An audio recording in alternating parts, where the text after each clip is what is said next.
Amin. Sekali lagi shalom. Apa kabar hari ini? Biasanya narasi-narasi seperti ini muncul di gereja-gereja karismatik. Kalau reform kayaknya katanya tidak. Lalu saya udah mulai lihat, apa salahnya ya? Gitu. Saya percaya sekali bahwa teologi yang kita yakini di reform itu biblical banget. Jadi kalau mau cari ajaran yang paling sehat, cari di Alkitab.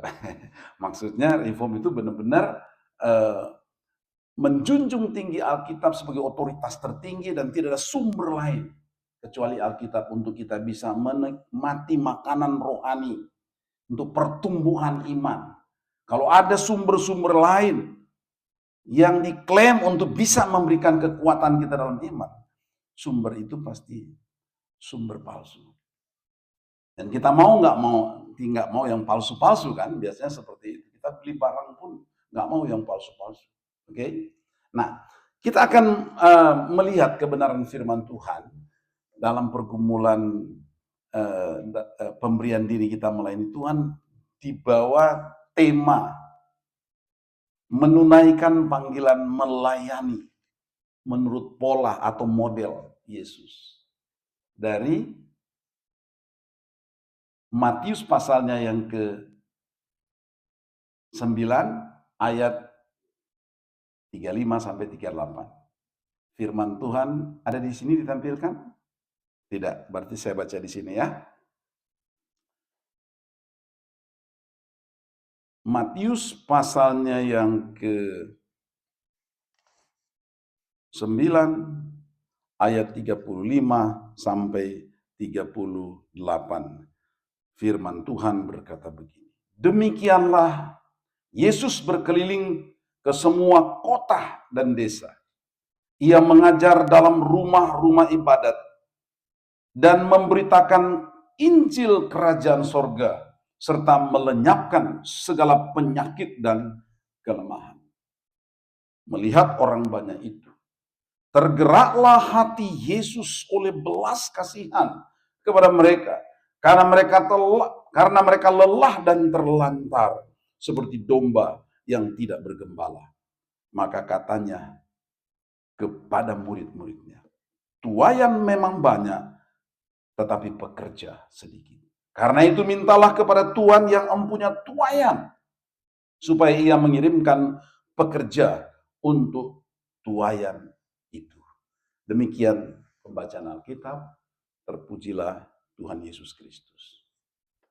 Menunaikan panggilan melayani. Kata menunaikan identik dengan membayar lunas. Identik dengan melaksanakan sepenuhnya apa yang menjadi tanggung jawab kita. Jadi dari kata menunaikan, kita harus pahami bahwa melayani itu merupakan tanggung jawab yang melekat. Kita mempercayainya secara sadar bahwa melayani Tuhan itu adalah tanggung jawab kita. Amin. Jadi bukan sesuatu yang dipaksakan dari luar, bahwa memang diberikan dari luar, tapi ketika nyatu dengan hidup kita melalui suatu persetujuan intelektual maupun penundukan diri dalam ketaatan, menjadi kemudian melayani itu sebagai tanggung jawab yang sukarela. Pernah punya utang? Bayarnya gimana? Susah banget. Minjemnya, puji Tuhan, dapat gampang. Bayarnya, tunggu dulu. Ada yang diketok-ketok, ditelepon, kagak mau bayar. Apalagi ada kebijakan pemerintah. Udah, pinjaman online itu nggak usah dibayar aja. Dasar hukumnya mereka melaksanakan nggak tepat dan segala macam. Ini bukan soal dasar hukum, tapi soal apa yang seharusnya saya lakukan, itu tanggung jawab saya. Gitu. Memang kalau dikatakan bahwa melayani itu kita harus bayar lunas, rasanya bukankah melayani sukarela? Kenapa saya harus membayar? Saudara, hidup kita sudah dibayar lunas dengan darahnya. Untuk apa? Untuk membebaskan kita dari hutang yang tak terbayarkan oleh siapapun. Yesus sudah lakukan untuk kita. Jadi kalau kita mengambil tanggung jawab dalam panggilan Yesus bagi kita untuk melayani Tuhan, itu berarti kita melakukan sebagai rasa syukur kita kepada Tuhan. Sebagai bentuk penghargaan kita kepada Tuhan. Dan dalam hal melayani, seharusnya kita bisa melihat itu sebagai suatu privilege. Dan harus kita lakukan dengan bangga. Menunaikan panggilan melayani. Waduh, kalau melakukan panggilan menjadi menteri, Prabowo telepon, Pak Riza, bisakah jadi menteri agama? Pak Riza, sudah tahu ya, jemaatnya sudah tahu pasti jawabannya. No. No way. Dipanggil untuk menjadi anggota dewan, ya, ketua DPRD DKI Jakarta. Simpul-simpul kemuliaan dan kehormatan duniawi. Cepat sekali. Karena ngebos, bos dan ngebos. Ya, siapa enggak pengen jadi bos? Di rumah sendiri aja kalau nggak jadi bos di mana-mana, jadi bos di rumah sendiri, akhirnya maunya diatur sama dia sendiri. Istrinya seenaknya diatur sama dia, anak-anak seenaknya diatur sama dia. Otoriter banget. Lo kalau nggak ikut, uang jajan gue nggak ngasih. Manusia haus kehormatan. Tetapi ketika Yesus panggil kita untuk melayani, Yesus bilang, aku datang bukan untuk dilayani, melainkan untuk melayani. Bukan cuma sampai di situ. Dan untuk memberikan nyawanya menjadi korban tebusan bagi banyak orang. Ingat, kalau mau melayani, siap dikorbankan. Kalau cuma korban perasaan itu biasa. Korban duit itu biasa. Semuanya sudah dikorbankan. Tapi kalau dikorbankan nyawanya, bagaimana? How? Mau? Ada 70 orang Kristen di Yaman, kalau nggak salah, baru-baru ini. Tidak terpublikasikan secara luas, ya maklumlah negara Konoha seperti ini kan, itu kemanusiaan tidak berpihak kepada faktor-faktor seperti itu kan. Dikubur oleh karena apa? Dibunuh oleh karena apa? Oleh karena mereka beriman kepada Yesus Kristus dan tidak mau ikut kekuatan politik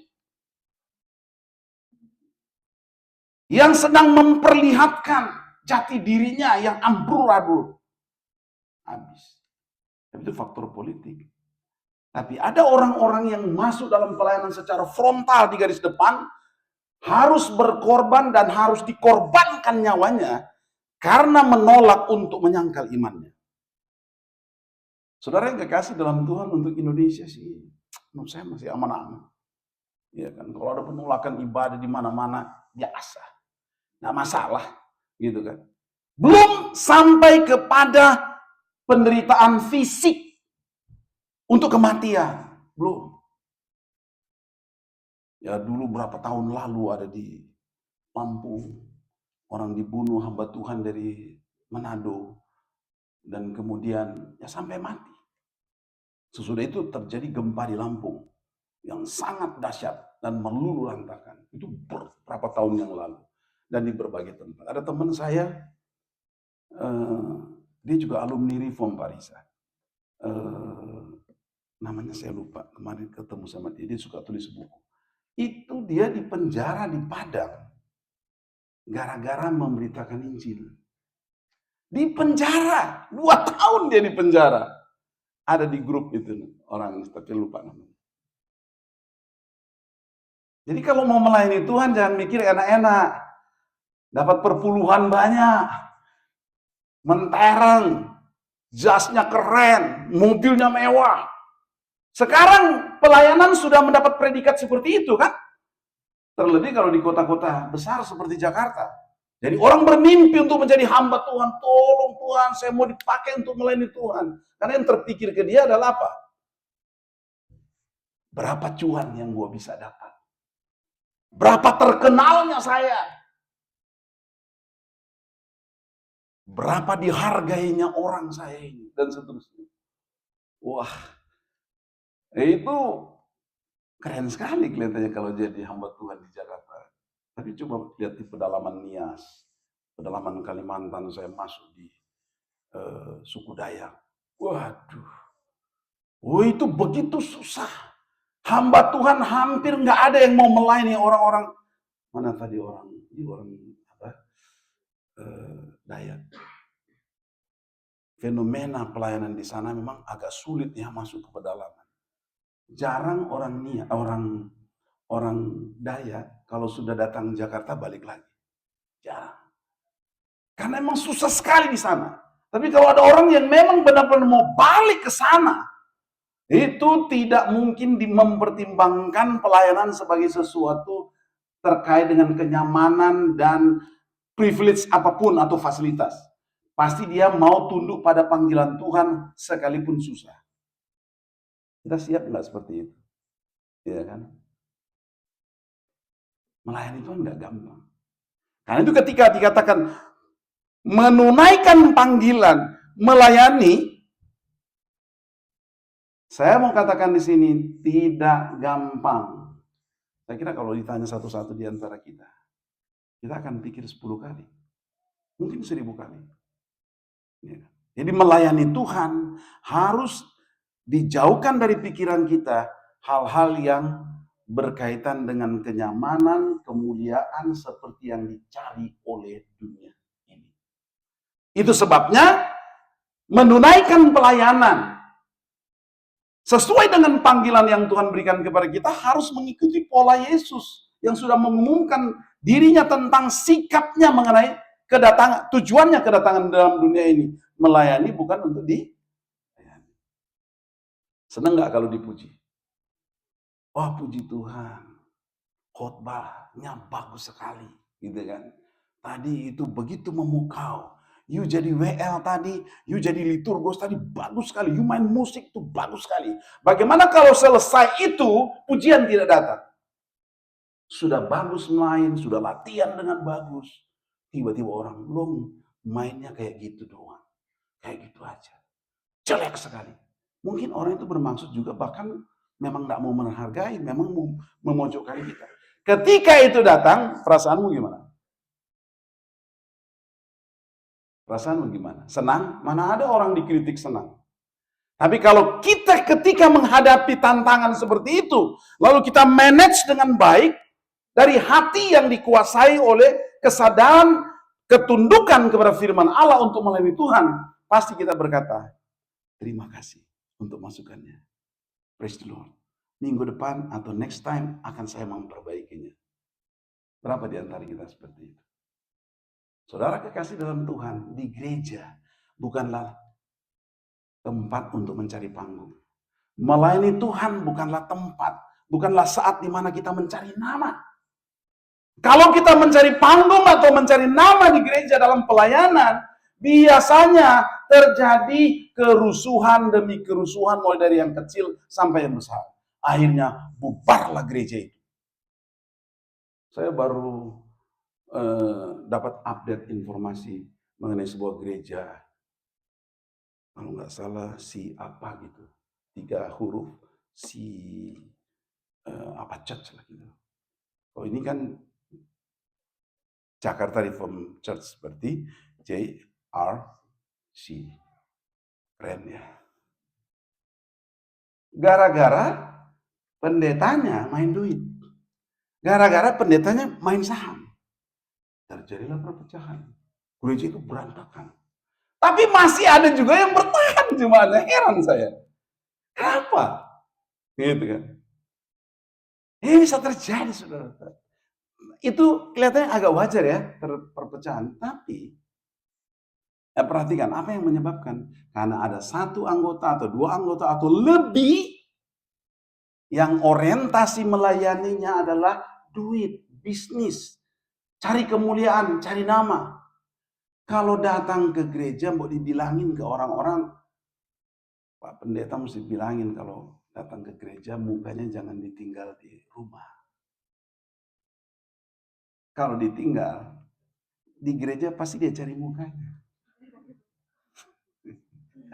Nggak puas dia tinggal, dia mendapat muka lain dan seterusnya. Itu susah banget ya yang kayak gitu. Kira-kira seperti itu. Loh kok baru aja bahas judul aja kok sudah panjang banget.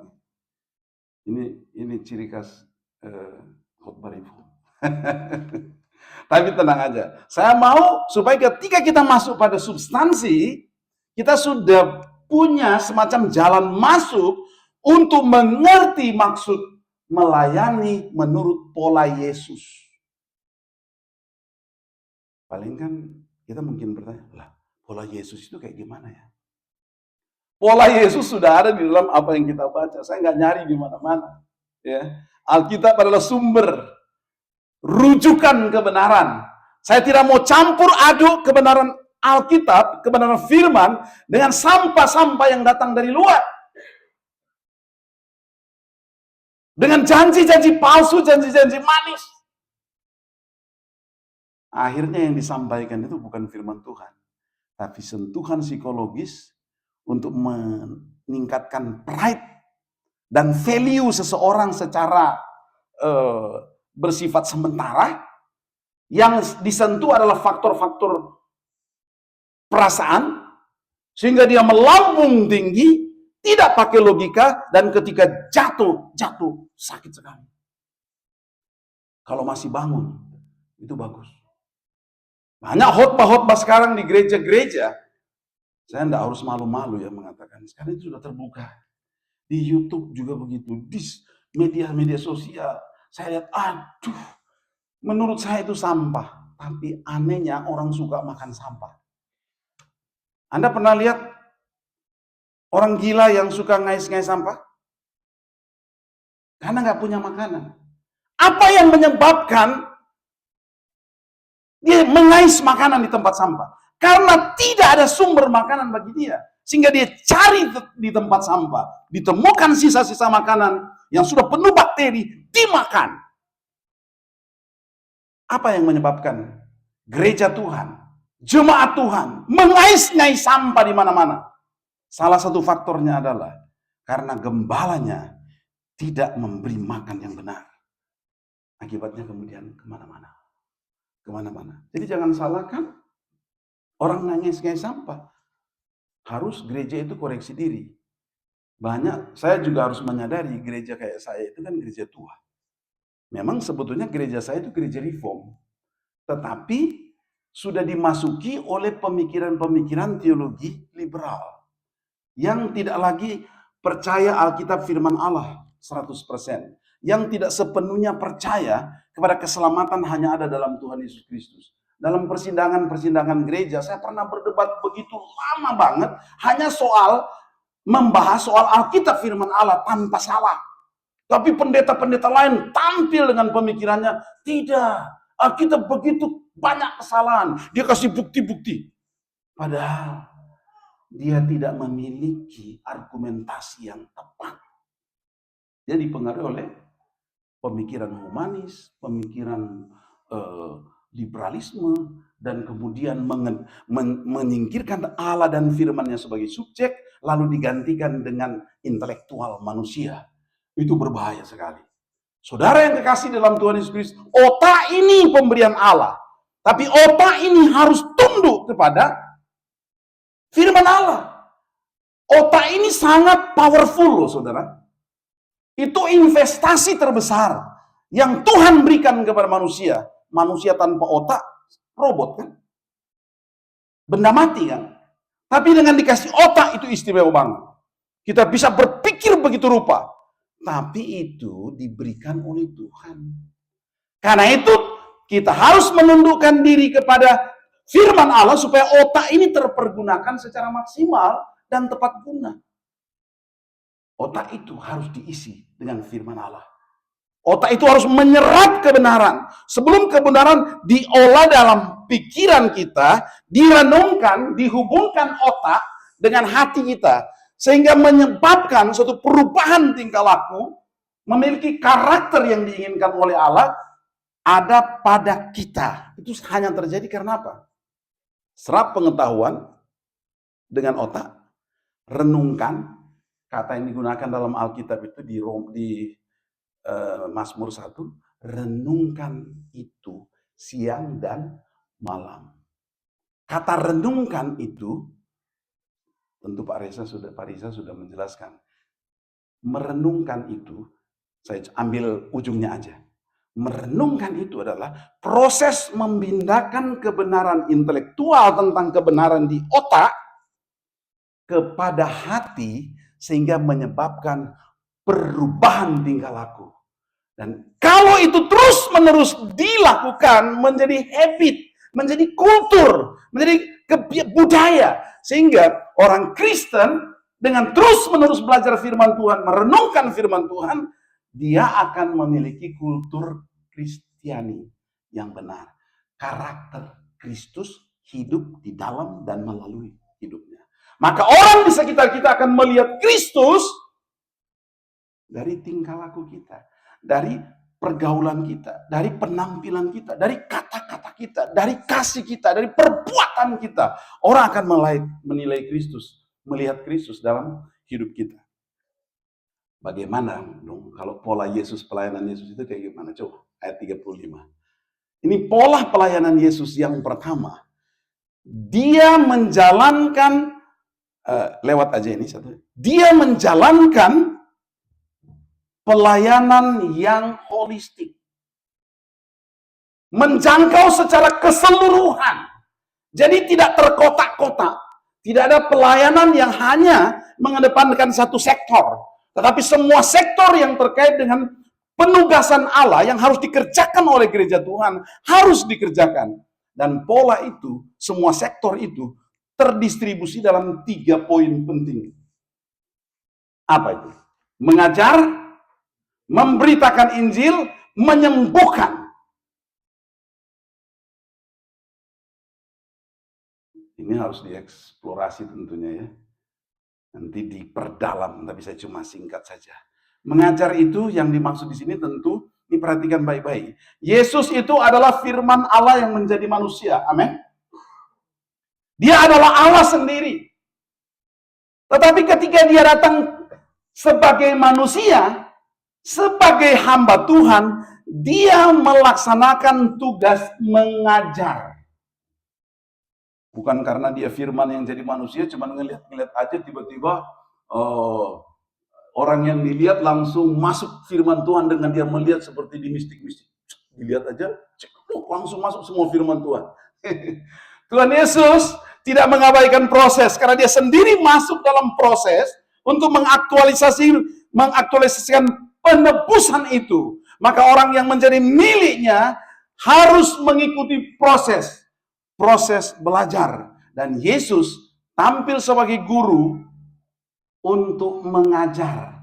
Mengajar itu adalah transfer knowledge. Makanya katekisasi yang sudah berapa kali? 8, 7, mau 8. Itu nggak boleh diabaikan. Di gereja saya juga tadi malam baru saya mengajar katekisasi. Dan interaksi tanya jawab, aduh luar biasa. Nggak nyangka ada pemuda-pemuda dengan pertanyaan-pertanyaan sangat kritis. Dan puji Tuhan, untung saya masuk reform, jadi saya kasih ajaran yang bagus. Tepat guna. Wah gitu. Mengajar aja sudah happy. Iya kan? Saya mengajar firman. Kalau ada pendeta yang cuma doyan khotbah aja, apalagi khotbahnya cuma diambil di YouTube dan segala macam, tinggal diambil begitu saja, disampaikan, waduh silakan. Habis bulan terima gaji. Sekarang pemasukan pendeta lumayan loh dibanding pegawai negeri golongan 3. Berlapis-lapis, hati-hati. Kalau cuma karena itu kemudian, kok saya bilang ke siapa ya? Enggak, kan cuma cerita ya. Lebih baik jadi pendeta sekarang, pemasukan lebih bagus dibanding jadi pegawai negeri. Buktinya? Buktinya saya kan? Kan digaji. Tapi hati-hati. Tugas pendeta itu berat, jangan cuma mau terima gaji. Masih bagus kita di kota seperti itu. Tapi kalau di desa-desa, jangankan digaji. Dikasih beras aja udah bagus. Oke, kita balik ke sini. Jadi tugas pendeta itu fokus on teaching. Mengajar. Mengajar apa? Bukan mengajar filsafat. Bukan mengajar psikologi. Bukan mengajar sosiologi. Ilmu-ilmu itu semua diperlukan. Tapi itu bukan core teachingnya gereja. Gereja harus mengajar firman. Mengajar firman itu yang menjadi landasan teologi yang tepat.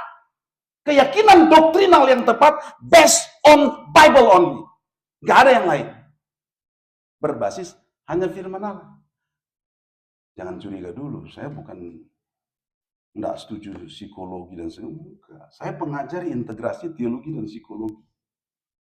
Jadi ketika belajar firman, menguasai sistem berpikir dan perilaku kita, maka ketika kita belajar psikologi, sosiologi, politik, dan keilmuan apapun, maka ilmu itu akan menjadi efektif karena dikendalikan oleh teologi, oleh firman Allah.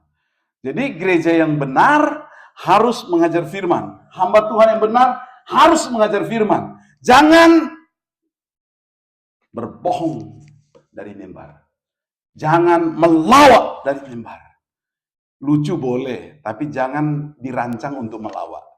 Kalau mau melawak atau ya jadi pelawak aja atau stand up komedian, ya kan?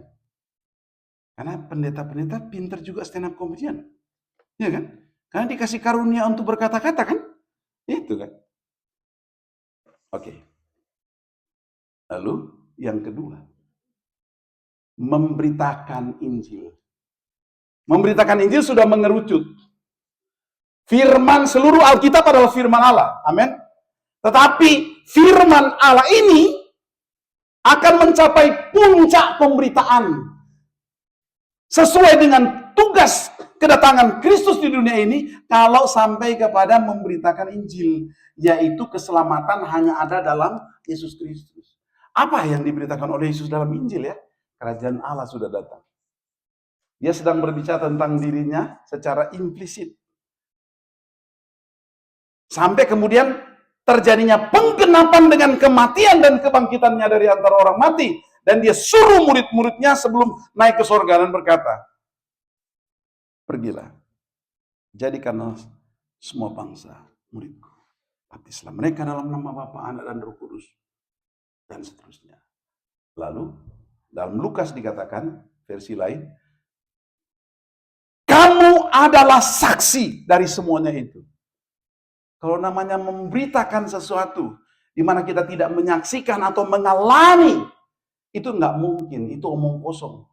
Setiap orang Kristen yang sudah dilahirkan kembali oleh Roh Kudus, kita adalah saksi dari kebenaran itu sendiri, yang bukan cuma kita dengar, tetapi sudah kita alami, kita sudah dilahirkan kembali menjadi miliknya, dan kita memiliki pengalaman spiritual sehingga kita meyakini oleh Roh Kudus bahwa dengan percaya Injil kita menerima hidup yang kekal. Amin. Jadi kita nggak omong kosong. Benar-benar bicara apa yang kita sudah alami. Jangan bicara selamat kalau kita belum selamat. Sama kayak tukang di terminal rambutan. Manggil-manggil penumpang. Surabaya, Surabaya, Surabaya. Dia sendiri nggak naik. Dia pernah sampai di Surabaya. Itu kena. Ya kan? Itu yang manggil. Tapi kalau yang parahnya itu kalau terjadi di gereja. Masa sih Pak Pendeta? Saya punya dosen, waktu saya kuliah S1. Dosen itu kuliah S1 saya lulus di tahun 90. Jadi saya mulai studi S1 tahun 86. lulus 90. Dosen saya, dia bertobat gara-gara ada tim KKR dari Jakarta ke Papua. Dia adalah pendeta di gereja. Tapi dia ikutin. Dia bingung apa yang dimaksud dengan lahir baru, terima Yesus dan segala macam. Padahal dia tamatan STT. Tamatan STT. Lalu di situ dia berkonsultasi setelah selesai KKR dengan hamba Tuhan yang berkhotbah. Kalau Anda ingat ada seorang hamba Tuhan yang namanya Timbul Panggabean, orang Batak. Dia punya gereja yang ada di Puncak. Sekarang sudah almarhum. Pendeta inilah yang dulu perampok, ini orang perampok, lalu jadi pendeta. Kemudian dia KKR di Papua. Disitulah bertemu dengan pendeta ini. Oh, welcome banget nih pendeta untuk ada KKR dari Jakarta. Iya kan, biasa kalau datang dari Jakarta itu kan ada bantuan-bantuan juga kan. Nah, mungkin gara-gara itu ya mereka terima juga. Pendeta dengerin, apa sih maksudnya lahir baru? Akhirnya malam itu juga dia diinjili oleh Pak Timbul Panggabean. Singkat cerita, bertobat terima Yesus. Akhirnya dia diambil keputusan untuk pergi ke Jogja dan dia kuliah di sana. Dapat S1, dapat S2 karena dia sudah S1 jadi diambil jadi S2. Dan di situ dia mengerti benar apa yang namanya lahir baru dan memberi diri dalam pelayanan. Jadi dosen saya. Jadi dosen saya. Itu luar biasa. Dia saksikan sendiri. Ini memang nggak bisa orang reform pasti paham ini. Karena memang untuk lahir baru, untuk mengerti Yesus Juru Selamat, itu hanya kita memerlukan iluminasi. Kita memerlukan bukan kemampuan akali kita, tetapi iluminasi dari Roh Kudus. Jadi kalau Roh Kudus tidak membukakan kita pengertian tentang Injil, nggak bakal bisa. Makanya nginjil tuh nggak usah ngotot. Nginjil, tapi nggak usah ngotot. Perdebatan di YouTube, di mana, di TikTok, orang sampai menginjil kok sampai menghina agama lain, kasar, kalau mereka mengucapkan nggak apa-apa lah mereka, tapi kita orang ngaku hamba Tuhan tapi maki-maki di depan media sosial, banyak orang yang nonton. Saya bilang ada orang yang memancing saya untuk diskusi perdebatan. Saya bilang kalau mau perdebatan saya tidak bersedia. Kalau Anda bertanya karena saya seorang pendeta, saya akan menjawab. Sepakat. Ya, yang biasanya dia garang ketika bertemu dengan saya, jadi lembut. Tapi saya gunakan kesempatan itu untuk menginjil. Menginjil. Karena banyak sekali orang yang nonton kan? Banyak sekali orang nonton. Saya lihat ada kan fitur yang bisa melihat berapa jadi penonton. Itu ribuan orang yang nonton. Jadi yang ribuan itu tidak tercover di room. Di luar ternyata banyak. Nah, saudara-saudara, saya punya pengalaman menginjil. Artinya 2 orang bertobat terima Yesus, berdoa terima Yesus hanya karena saya beritakan Injil. Bertobat. Dan ada teman saya di Bandung, saya bilang, karena dia ada di Bandung, tolong Anda kunjungi dan bikin pembimbingan lanjutan. Bertemu, bukan cuma dia yang berdoa terima Yesus. Anaknya juga berdoa terima Tuhan Yesus. Ada 3 atau 4 orang dari keluarga itu terima Tuhan Yesus. Memang kalau orang reform bilang ini kan sudah dipilih. Tapi pemberitaan Injil kan harus dikerjakan. Itu bagian kita. Jangan malas-malas karena Yesus walaupun sudah dipilih dia tetap beritakan Injil kan. Karena Injil esensinya bukan cuma sekedar untuk keselamatan, dasar keselamatan, tetapi untuk mengumumkan karya Allah yang sudah digenapi di dalam Kristus. Jadi kalau kita memberitakan Injil, itu berarti kita mengumumkan karya Allah besar yang sudah terjadi, karya yang tidak ada bandingnya apapun di dunia ini. Injil Yesus Kristus. Dia mengajarkan, dia mengajar, dia memberitakan Injil. Dan kemudian apa? Dia menyembuhkan. Ini ada 2 aspek. Menyembuhkan pakai mujizat kan? Jadi melampaui logika. Bukan tidak masuk logika, melampaui logika. Logika nggak cukup bisa paham. More than our logic. Itu beyond knowledge, melampaui pengetahuan kita. Tetapi juga di situ, kalau kita teliti kata Yunaninya, itu sebetulnya menggunakan kata apa? Terapi ya, terapion. Jadi sesuatu yang dilaksanakan by proses. Itu yang disebut dengan, itu mengakomodir pelayanan konseling. Jadi kalau kita melihat orang lagi susah, Bapak Ibu lagi susah, sini, saya doain. Dalam nama Yesus sembuh, dalam nama Yesus. Gak begitu. Ada faktor-faktor psikologis yang harus kita lewati, sehingga harus didekati juga dengan pendekatan-pendekatan psikologis. Ada tetangga saya meninggal. Seorang ibu, lemah sekali. Bukan jemaat saya, orang Kristen. Tapi itu biasanya mereka dilayani oleh ya gereja tertentu lah. Sampai teriak-teriak, aku tengking dalam nama Yesus, aku bakar. Saya bilang, aduh kalau saya masuk di situ, tidak kondusif. Datang tim mereka. Saya melihat dari perspektif integrasi teologi dan psikologi, ini bermasalah, ini orang ini secara psikologis. Saya mau tolong, tapi mereka lebih hebat. Apalagi pendeta. Wah, mereka sudah ada alergi dulu kalau bilang pendeta ini. Yang sekolah teologi itu susah mereka itu. Sesat mereka itu kan. Jadi saya udah.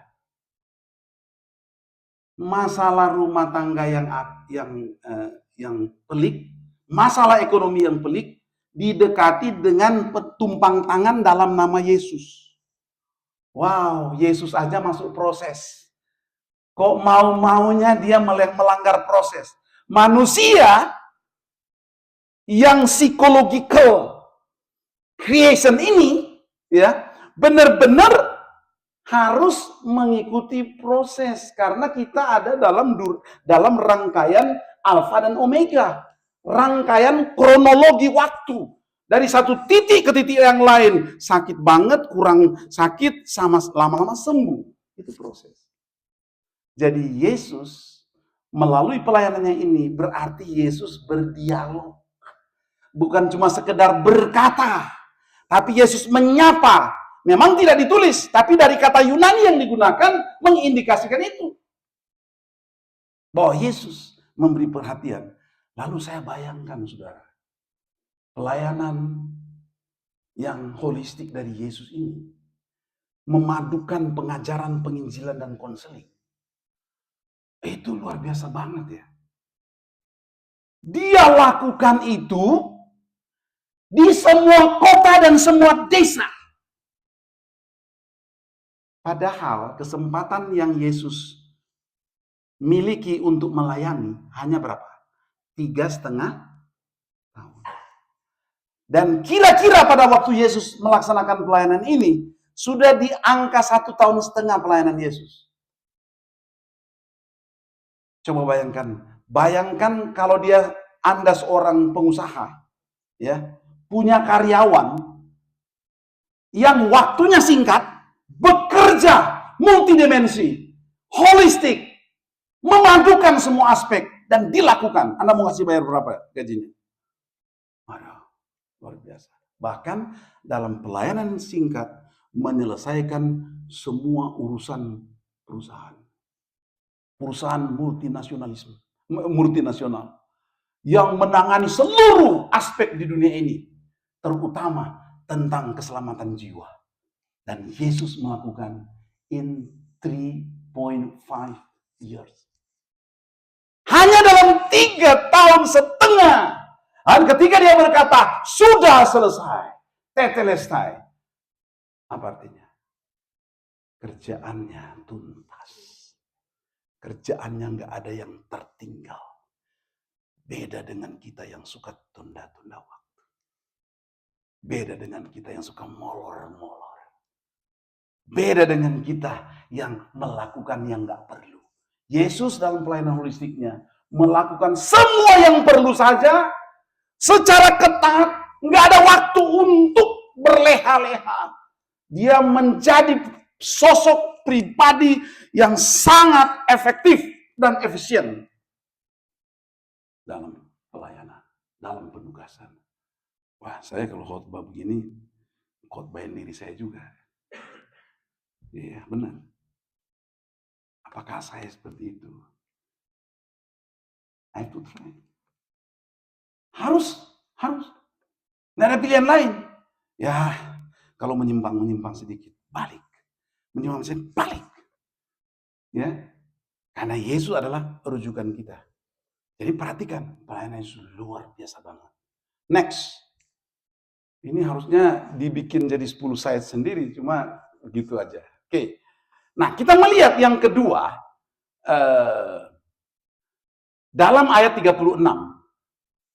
Belas kasihan mendasari pelayanan. Yesus melakukan pelayanan yang total itu based on mercy. Benar-benar didasarkan pada belas kasihan. Belas kasihan melihat manusia dengan kondisi bangkrut secara spiritual. Dengan kondisi yang sangat memprihatinkan. Dengan kondisi yang tidak bisa menolong diri sendiri. Karena manusia mati dan menuju kebinasaan yang pasti. Dan Yesus datang untuk mencegah kebinasaan itu menjadi bagian dalam dirinya. Oleh karena semua orang sudah berbuat dosa dan telah kehilangan semua kemuliaan Allah. Dan semua manusia pasti mati. Apakah nggak bangkrut? Bangkrut.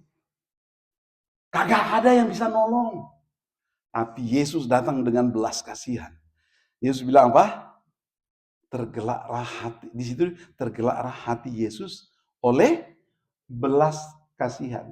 Kalau nggak ada belas kasihan, ini pelayanan non-profit, man. Pelayanan non-profit, guys. Mau pelayanan tanpa dibayar? Nggak laku. Kalau berorientasi pada kemuliaan dunia, itu nggak laku semua. This is non-profit ministry. And the non-profit ministry, Jesus do it based on mercy only. Tidak ada yang lain. Kalau tanpa belas kasihan, saudara, kalau tanpa belas kasihan, suami tidak mungkin melayani istri yang sudah mulai keriput. Ya, waktu dia masih kinclong, glowing, I love you, honey. And then, ketika dilihat sekarang, kok kayak seperti bukan impian saya gitu. Ataupun sebaliknya, suamiku dulu banyak duit. Abang saya sekarang sudah nggak punya duit. Abang ditendang. Nggak ada di sini. Nggak ada. Itu kan cuma muncul sekali dalam pikiran. Dan Anda berhasil menyepaknya kan. Aduh kalau gue jadi, dan seterusnya. Itu pikiran-pikiran yang menilai relasi, tanggung jawab, hanya berdasarkan keuntungan, bukan berbasis beban yang kuat dengan belas kasihan. Makanya tanpa kasih, kita nggak layak di hadapan Tuhan. Sekalipun kita bisa berbahasa katanya seperti bahasa malaikat. Tapi kalau tidak mempunyai kasih, sekalipun kita khotbahnya bagus, konselingnya bagus, cerdasnya luar biasa. Tapi kalau tanpa kasih, gong yang berkumandang, canang yang bergemincing. Itu semua sia-sia. So, jadi kita harus benar-benar melaksanakan pelayanan berbasis belas kasihan. Bahkan belas kasihan itu, Yesus menggambarkan kebangkrutan itu. Dia melihat umat Israel itu, konteks pelayanan waktu itu, sebagai domba-domba tanpa gembala. Jadi ada leader krisis kepemimpinan yang ada di Israel, dan Yesus datang ke situ. Dan sebetulnya itu sedang menggambarkan kondisi seluruh dunia di luar Kristus. Kebangkrutan, kasihan banget deh. Dan dia nggak cuma bilang, kasihan deh. I have to do something. I give my life to you. Saya berikan sepenuhnya. All of my life. Sampai ke salib. Dia mau melakukan itu. Jadi belas kasihan itu bukan cuma kata-kata. Aduh kasihan ya. You nggak lakukan apa-apa. Saudara yang kekasih, Yesus menyatakan belas kasihan secara konsisten. Dari awal sampai akhir. Jangan cuma katakan cinta. Tapi di akhir dikhianati. Ya kan? Jadi karena itu, kalau kita mau melakukan pelayanan, harus benar-benar kita koreksi diri, periksa diri, evaluasi diri. Benar nggak untuk kemuliaan Tuhan? Benar nggak? Kalau tidak berdasarkan belas kasihan, akan batal di tengah jalan. Ada orang datang ke saya, Pak, saya boleh nggak mengajar di... Bukan ada, banyak. Biasanya kalau untuk ngajar di Skriptura, saya punya waktu memberi ngajar bulan ke-13. Jadi kalau bulan pertama sampai 12, datang aja dulu. Doa bersama, diskusi, dan seterusnya. Dan biasanya ada yang baru berapa bulan, udah lewat. Ada yang juga datang dengan semangatnya. Pak, saya nggak usah dibayar, Pak. Nggak usah digaji, Pak.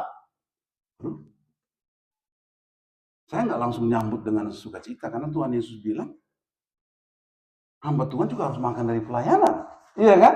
Ya benar. Saya tahu ini biasa emosi. Benar. Baru berapa kali mengajar, ini bilang, sudah komplain dengan bagian keuangan, kok saya belum ditransfer. Ada loh yang kayak gitu. Padahal dari awal dia bilang nggak usah dibayar. Saya bilang mulia banget nih orang. Saya nggak seperti itu, saya bilang, gitu kan? Ya, jangan lebay lah. Seringkali kita kan juga mengatakan sesuatu, komit untuk menyatakan sesuatu, bikin resolusi, itu lebay.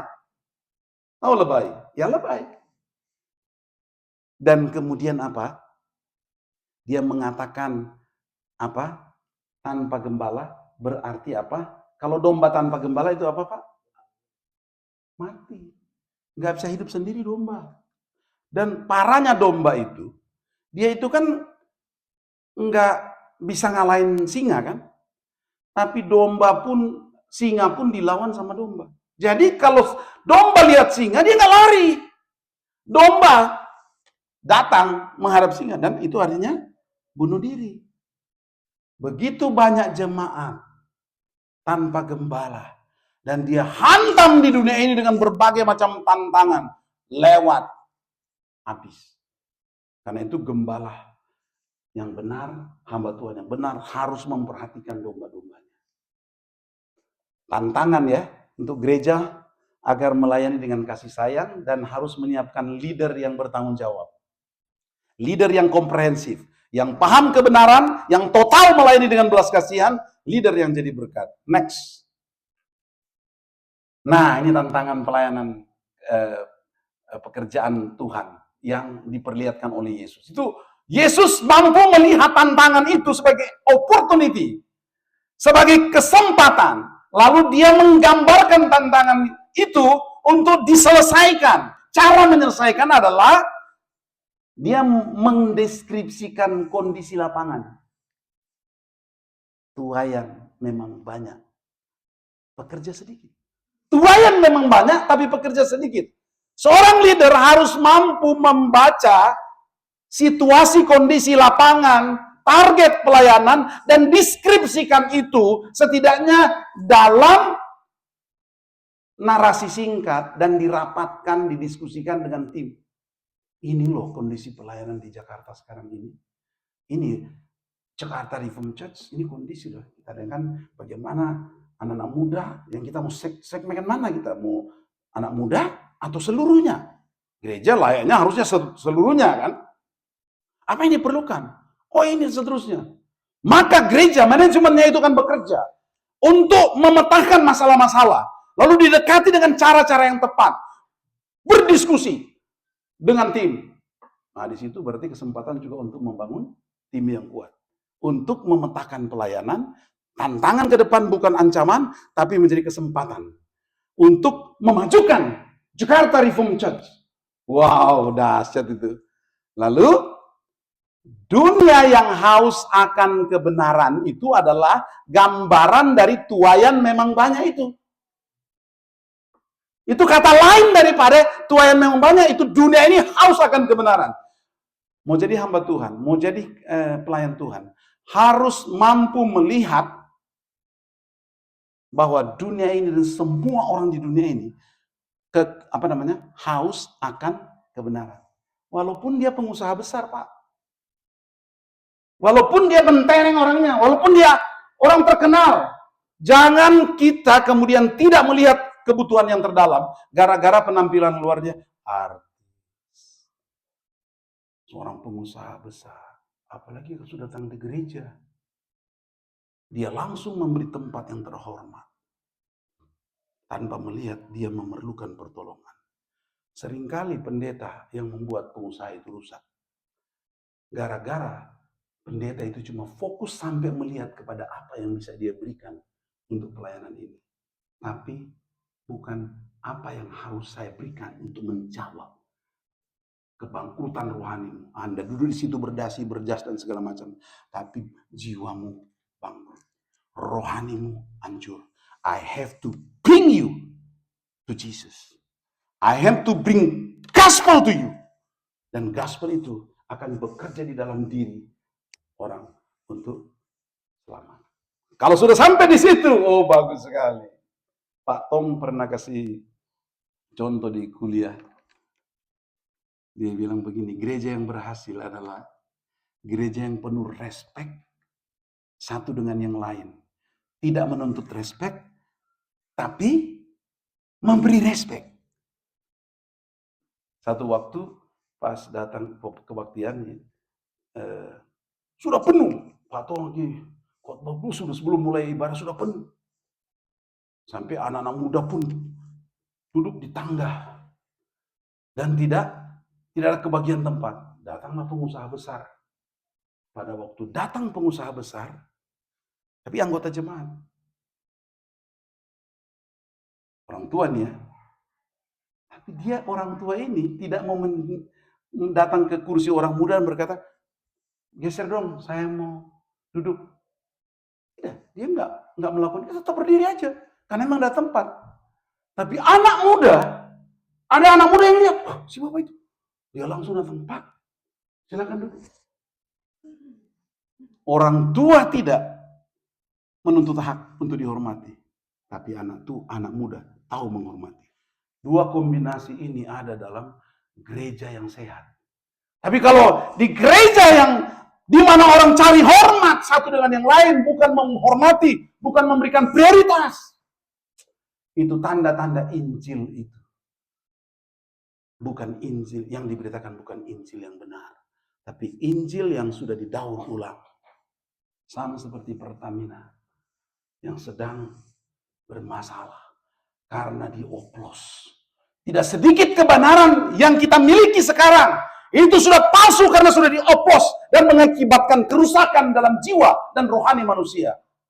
Karena itu firman Tuhan yang murni itu nggak boleh dicampur adukan, dioplos dengan sampah, dengan sat-sat lain, dengan ajaran filsafat yang seolah-olah menjadi kegemaran anak-anak muda, padahal sebetulnya itu meracuni. Stephen Tong bilang,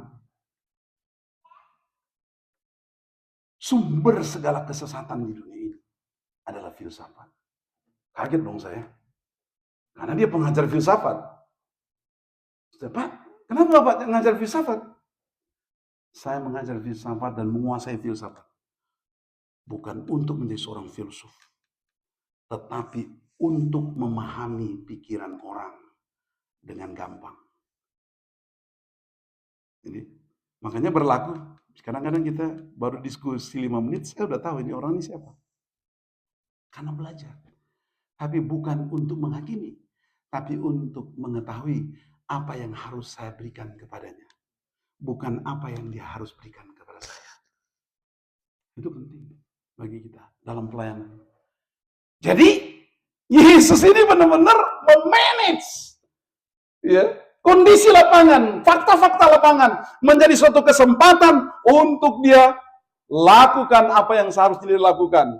Next, dia berdoa.